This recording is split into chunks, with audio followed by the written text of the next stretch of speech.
મિત્રો, શિયાળામાં સવારે આ કાર્ય કરવાથી તમારું જીવન છે તે લાંબુ થાય છે. કહેવાય છે કે વહેલી સવારે ઉઠો છો ત્યારે સૂર્યોદય પહેલા ઉઠવાથી શરીરમાં પ્રાણ શક્તિ એકદમ બૂસ્ટ થાય છે. મન હંમેશા આખો દિવસ તાજું રહે છે.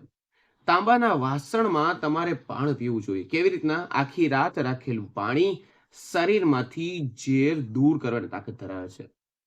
અઠવાડિયામાં એકવાર તેલથી માલિશ કરવાથી આપણા જેટલી પણ શરીરની ગરમી છે તે નીકળી જાય છે અને હાડકાં મજબૂત થાય છે અને ત્વચા પણ ચમકે છે. હળવા યોગાસન કરવાથી પણ ફાયદો થાય છે. કહેવાય છે કે સૂર્ય નમસ્કાર, પ્રાણાયામ અને ધ્યાન કરવાથી ઠંડીમાં પણ તમારી ઉર્જા જે શરીરની તે જળવાઈ રહે છે. ગરમ પાણીથી નાહો અને નસિકામાં ઘી બે ઠંડીથી બચાવો. કહેવાય છે કે જ્યારે પણ નાકમાં ઘી નાખવાથી પણ શરીરની ગરમી અને શ્વાસના માર્ગ સારા રહે છે. સવારે હળવો નાસ્તો કરવો. ગરમ ખીચડી, સૂપ અથવા તળેલું નહીં પણ ખોરાક શરીરને સંતુલિત રાખે છે તેવું જ લેવું જોઈએ.